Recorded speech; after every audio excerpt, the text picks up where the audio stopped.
Hello, everyone, and welcome to the SETI Live. My name is Bettina Cody. I'm the director of the SETI Institute's Artist in Residence program. I'm joined today by Dxtr Spits, who is a writer of musical spoken word and one of our artists in residence, and by Ann Marie Cody, a principal investigator with the SETI Institute's Center. Hello to you both. Today, we're going to explore how creativity connects art and science. Dxtr and Ann Marie have been collaborating on the creation of music videos that feature stunning astronomical images. We will talk about the science behind these pictures and discuss how art can generate public interest in space exploration. However, before I introduce our guests, I would like to take a moment to welcome viewers who are joining us from around the world on YouTube, Facebook, and LinkedIn. Please tell us in the chat where you're joining us from. And if you have questions for Dxtr and Ann Marie, please put those in the comments as well, and we will get to them at the end of our discussion. Or if they're really pertinent to what we're talking about, I will just weave them in. All right, let me introduce our guests.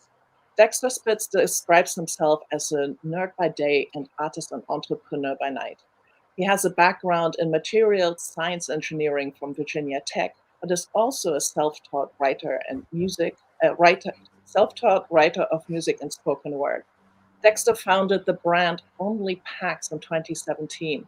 Only stands for Observe Nature, Live Intentionally, dovetailing with his engagement with mental health issues. Ann Marie Cody is a research scientist at the SETI Institute. She has previously worked at NASA Ames as the research support scientist for the Kepler and K2 missions. Ann Marie uses ground-based telescope and space observatories to explore the diversity of variability behavior in young stars. She was recently awarded a NASA grant to use test data to survey the sky for anomalous objects that transit across stars, objects, which could be signs of artificial alien megastructures. Ann Marie also has an artistic side. She enjoys creating scientific cartoons to illustrate topics in astronomical research. So welcome to you both. Hello. Hey. So you both seem to have one for the arts and one for the sciences. How did you decide to team up with the artist and residence program and conversations? Well, I would have to thank, I don't know, I guess, hi everyone, first and foremost. And I would say we may have to thank you, actually, Bettina, because I think when I was talking about, what I wanted to do maybe around music, you had recommended Ann, and, we kind of just got together and started brainstorming and talking some nerdy stuff. And, basically just started to work from there and just kind of grow and build out the concept. And that was really great to have somebody else to just, kind of chat and bounce ideas with, because sometimes you can create in a vacuum and that's really no fun. So does that about cover it? Ann Marie, what do you think? Yes, I would say from my standpoint, I had just been looking at beautiful images of outer space, but it was not really part of my specific research area, and I wanted to do something more artistic, and I wasn't sure what that was. And so, yes, thanks to you, Bettina, for connecting us up, and we'll see soon where some of those images went. Yeah, exactly. So it was fun to, over the last couple of months, to sort of peek into those conversations. And it was nice that you kind of fed off each other, and we're very excited about each other's work. And the outcome of all those discussions and looking at images is a music video, right? So Dxtr, tell me more about that and what you've been working on. Yeah, so the music video and concept, potentially a series of videos, but things take longer than what you think. But this one is called I Need Space. And really it's, just kind of a play in words with just some metaphor on some of my own, I guess, personal connections with art and science. Like I definitely love to go camp and hike, and most importantly, stargaze, when I go out there to do so. And just was messing around with this concept, of how we can weave things out in the cosmos to whatever I may be like doing on my day to day, because that's, I would say, the way that I create my art a lot of time is in a form of storytelling. So the video just kind of goes through this story of how I need to sometimes separate myself out of the busy world that we're a part of, the working and going back and forth, media and news and all of these things, and just taking moments to kind of step away and find my own personal mental space while stargazing and also communing with nature. Cool. Can we have a look at the video? Yeah, so we're not going to show the whole thing because technically we're not releasing it yet, but we have a nice little snippet that shows you just some of the playful ways that we, wove in not only the art scenes, but some of the wonderful scenes of the cosmos that Anne was able to provide. So we can.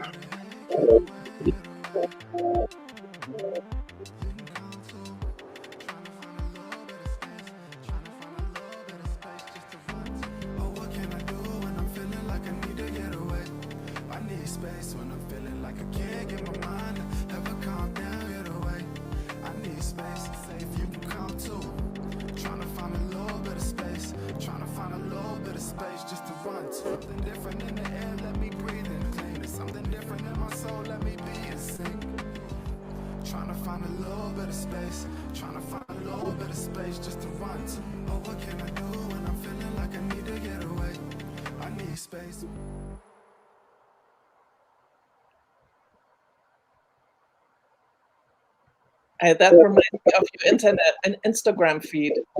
A lot of hiking pictures and you hiking. Yeah, indeed. And we try to throw my dog in there as well, just because, who doesn't love the pup? She's laying around here somewhere. But yeah, it just really kind of shows that we'll build out more within the video and the concept, but, just really kind of showing, I think when I go out into nature, I feel one, most at peace, but then secondly, most connected to the cosmos. Because one thing that I've picked up on is like, we're busy, we're walking around in life and, we have the million things on our to-do list. And then whenever I go out into nature for a moment, you just see how everything is still kind of going on and existing regardless of the things that humans are chattering about all the time. And, so it kind of brought me into that mental space. And we wanted to show that with some of the images as well as the lyrics from the actual song itself. And we got a little bit of a sneak peek there as well of astronomical images. And I think this is what Ann Marie was providing, right? So can you talk more about those cosmic imagery that you used for the video? Yes. And so I use space telescopes for the most part, but there are, as most people are aware of, sort of the famous ones like Hubble and now NASA's JWST. There are quite a few up there operating at different wavelengths from X-ray all the way through infrared. And right now I'm using this observatory called TESS. That the images that it produces aren't really that pretty, but they're useful for things like finding planets. So I have not used the Hubble as much, but I see the images that come back from that telescope and they're just beautiful. And in some sense, I want to do something more with them, even though it's not maybe directly connected to my own research. Many, if not most, of NASA's space observatories, they make their images available on the web, so anybody can look at them. I can, you can. And I was sharing some with Dxtr, and I said, these are really neat. You should take them and see what they mean to you, and we can talk about what's actually going on in this image. Some of them are baby star nurseries. Some of them are images of cosmic explosions that recently happened, galaxies. And as Dxtr was alluding to, just looking at them, I think, helps us put things into perspective. Look at everything that's going on Earth. Or for me, just getting down and dirty with my data every day, I get kind of lost in my numbers on my computer. And then it takes stepping back and looking at these images to say, oh, we have this place in the cosmos, and we need to kind of appreciate that.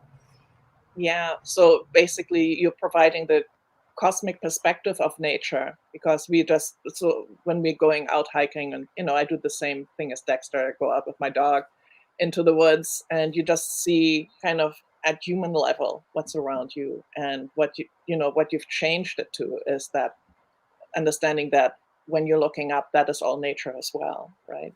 And there's a connection that you can be making. And while I'm talking about global perspectives, I want to start saying hello to a couple of people, because we have a very global audience. Hello to New Jersey, Canada, North Carolina. What else did I see?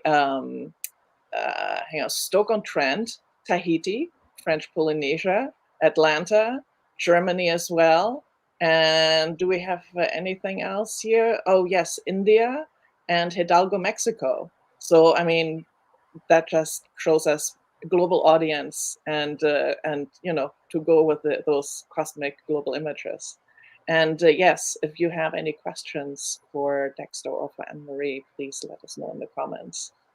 So, Dexter, how did you pick the images that you included in your video? Was it an aesthetic choice, or did you go for specific themes?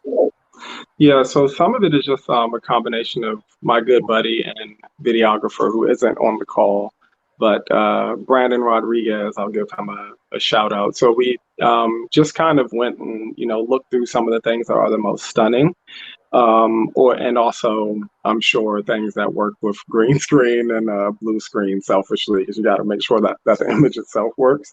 But to me, I think looking at, I love the images of galaxies kind of from afar, because when I just think of that, it makes kind of connects me to the concept of just how small we really are. And we think of even our solar system as just being so huge, and then when you zoom out, or you look at some of these images from the Hubble, where you see galaxies and it's like millions on millions of stars. So definitely wanted to weave some of those, and part of why we're kind of reworking the video is because we actually want to be able to incorporate even more, so that basically can have a curiosity sparked from kind of watching it, because we hope that the dialogue from this video kind of starts a conversation, one just from the music and the tunes themselves being nice to listen to, but then secondly just something that says, wow, that's really stunning, and maybe has the viewer want to look a little bit deeper. So in a way, it's kind of an outreach tool as well. I mean, it's a really cool video. I love the music. You always do really funky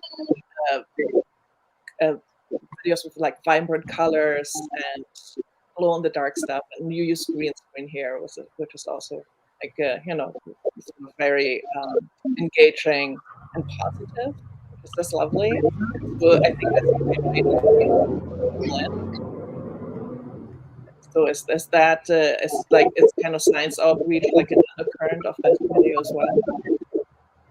Yeah, we definitely want to bring folks in, because I think one of the things is, how do you kind of along to the point before of just saying, we're all in the middle of things so often. I think it's very hard to kind of be present, and then present enough to even recognize that this is going on around you, so much with the cosmos. So wanting the video to be a point, of maybe just kind of backing people away from their daily, even though you're consuming some media, but just, taking you out of your daily for a moment to be able to, learn about those things, one. And then secondly, I hope, as externally focused as it is, my hope is that it starts an internal dialogue. Actually, I have a really interesting question here from Stephen Collins, who talks about those sort of two world approaches, arts and science. Some people say left brain, right brain, but science is curiosity, and I think so is art. So how do actual practitioners behave in the different content? I think like that question, how do you engage with each other's content? So you both are kind of working in both worlds, but since Ann Marie spends most of her day as an astronomer and scientist, how did you engage with Dexter's creativity and vice versa? What's the exchange like?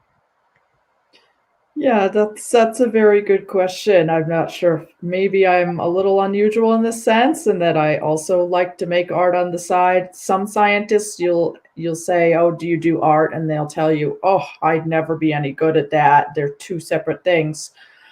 I completely disagree. Um, I'm occupying both my left brain and my right brain more so than some people, and maybe Dexter as well. I mean, you have a background in science, so I thought it was really interesting how we could relate on both levels simultaneously, both the science and the art, and then how they relate in terms of, creativity is at the root of it. Um, especially arts, but also science. If you want to solve a problem, chances are the more creatively you think about it, the more likely you are to arrive at a possible and interesting solution. So I see it at the heart of both endeavors that I do. Um, and I think it was also interesting how we could relate on levels that I didn't even expect. When he went off filming in the forest and said, "I need to get away, I need my space," I said, "Oh, I need to do that too." So it's both like the creativity behind the art and the science, and also this kind of like mixture of like a cosmological perspective with the more internal, and we could both relate very well from that standpoint. But maybe it's unusual. I don't know. Well, actually, there's a study that says scientists who win the Nobel Prize, like over proportionally, they are also artists. They also work in art, like nearly twice as likely to engage in artistic practice than like regular scientists. Well, Nobel Prizes. Yeah. And I mean, if you also think about left brain, right brain, and the relationship with handedness, interestingly, at one point, so I actually write with my left hand, but I do many other things with my right hand. And I mentioned this in an astronomy institute at one point, and a bunch of other people said, "I'm like that too," which seems very unusual, but maybe there's something about astronomy that kind of, mixes the two sides. Yeah. And Dexter, do you also have sort of a linear approach that balances your creativity and that kind of creative experimentation? And because you also have an engineering and science background, do you sometimes more like linear in work? Yeah. What I kind of find is, I mean, really a lot to what Ann said before. I really kind of find that there's a lot more overlap than there is separation. And some of my best creative concepts have come from just kind of merging those skill sets together. So a lot of times when I go to create a song or concept or, something for a video, oftentimes I'll use maybe the same things that I would use to solve a STEM problem. I might, outline like bullet point concepts, things that I want to go to, develop different, segments or something to it. And then I'll go back and, try to let the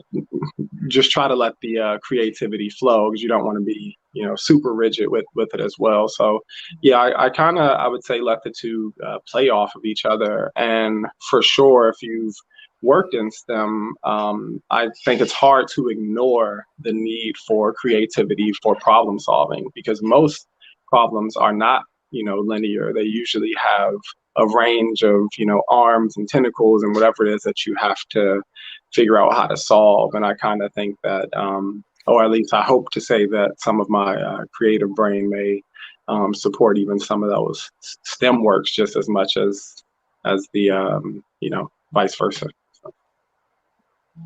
Yeah, I always say that both art and science are not as separate as people think, and that in research practice, there's a huge amount of overlap that I see when artists are working and experimenting in their studios and when scientists are working and experimenting in their labs. Dexter, you're also a spoken word artist and lyricist. Did some of the conversations with Ann Marie also inspire you in your writing, maybe? if you can hear me. I think that, Sorry, I had my yeah. radio just spontaneously came on. I don't know if that was a prank or if that was or what. But sorry, could you repeat the question, please? I was mentioning that you're also a spoken word artist. I mean, you make music, but you're also a lyricist. And those Correct. conversations with Ann Marie, those conversations and discussions spark any artworks, maybe poems coming up?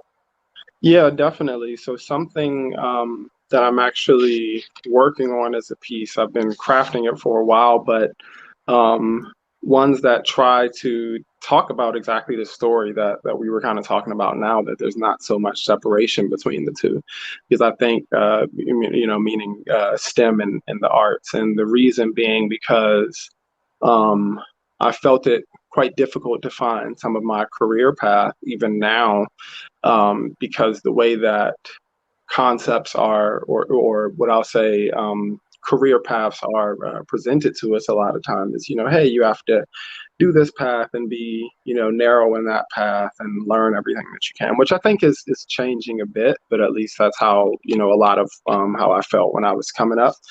So I'm still actually crafting a piece now to kind of help best tell a story about that, because I usually will take my personal experience and try to find some kind of personal story that I can carry the listeners along with. So that one is in progress, and yes, I can say it's been inspired and influenced by this project. Yeah, I'm not surprised. I when I'm talking to our scientists, it's always like a creative prompt. There's like so much in there. You're basically like muses. But I hope that the artists are also muses for our scientists. So is there anything that Jordan told you, Anne Marie, where you went like, makes me look at my research a little differently, or this just gave me an idea? Yeah, that's a good question. I think from the SETI, the Search for Extraterrestrial Intelligence standpoint, I'm always motivated by the questions that people ask me, whether artists or just anyone. For example, in these live videos, um, there's so much that we don't know that we need a constant stream of creative questions and new ways to look at things. We don't know if there's intelligence out there. It's the $1 million question here. And I'm approaching it in one way. We're currently using space telescopes to look for the possibility of giant structures that are in orbit around other stars. But every once in a while, people like Dexter will just ask me a question that seems kind of simple on the surface. Could aliens be out there? Could they be doing such and such thing? And I think, oh, that's something I should think about for a future project. But also, honestly, just sort of the messages behind his videos and his words. I need space. It helps me kind of on a personal level just to listen to and think. I'm the sort of person that can get very embedded in what a research question and a single approach. And then I realize, no, I need to step back and look at a more global picture, and maybe I'll find another route to the answer that I'm looking for. Brilliant.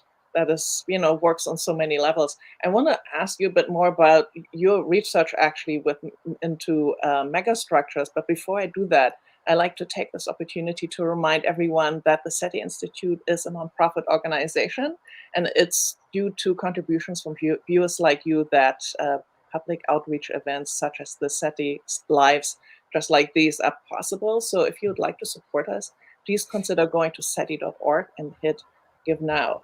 And while you're there, you may want to sign up for e-news and follow us on social media. Thank you so much. So, Anne Marie, I'm very intrigued about those megastructures. Can you explain more what that is? Like megastructures, I mean, we're talking mega at a level that I think is beyond human understanding. Yes. So the basic idea is that if you try to imagine what could be out there in terms of intelligence and technology beyond what exists on the Earth, you run into this problem where it's not possible to harvest large amounts of energy from one's home planet if you extrapolate what we on Earth are doing. And there may be ways around that, but one idea that's been touted by various researchers is that intelligent beings might try to harvest energy directly from the star that their planet orbits around by imagine something like a solar panel, but on a planetary size scale, like huge, in order to capture the light coming from that central star. It wouldn't completely cover the star up, but there might be like various structures moving around it. They could be used for energy harvesting. They could be used for some communication relays or things like that. Do we know that these exist? Absolutely not. We've never found any. So it's kind of an interesting expedition to go out and look for them. But if they are there and they're large enough, as they orbit around their parent star, they block some of the light. We measure the light coming from stars. And so if a star is putting out steady light and suddenly it drops, and we can't explain it in other ways, so usually we can. But if we could not, then that would be interesting evidence that there's something intelligent living in the vicinity of that star. So we're looking at over 50 million stars with NASA's TESS telescope to try to look for these signs of light fading events that cannot be explained by normal astrophysical phenomena. Amazing. So you could bracket out things like exomoons as well, because I think scientists are starting to looking for moons around exoplanets, but they're really tiny and hard to spot. Yes, that would actually be a different signature. So you would see a planetary transit, which is actually a very small effect on the light of the host star. You might only see it fade by 1%, and a moon would be even smaller. What we're actually looking at is kind of the opposite. We're looking for a huge event that's like uncontroversial, that there's something there. And then if we can't explain it with either another star, something larger than a planet, basically, then we start considering alternatives. Wow. It's certainly possible they're exomoons, but that would be more the domain of exoplanet hunters themselves. Okay. It's a really fascinating field and so dynamic, because you're working right at the edge of science where it is right now, making all these new discoveries. Are you working a little bit with you're using TESS, right? Not the new JWST. Yes, the main difference is the TESS looks at a huge portion of the sky and can access the majority of stars on the sky that are bright enough, whereas JWST is more of sort of a pointed mission. It might look at one star at a time, another. So in that sense, TESS is more efficient as an observatory that can do a large survey. However, if we saw something interesting, then it might be worthwhile to go follow it up with JWST.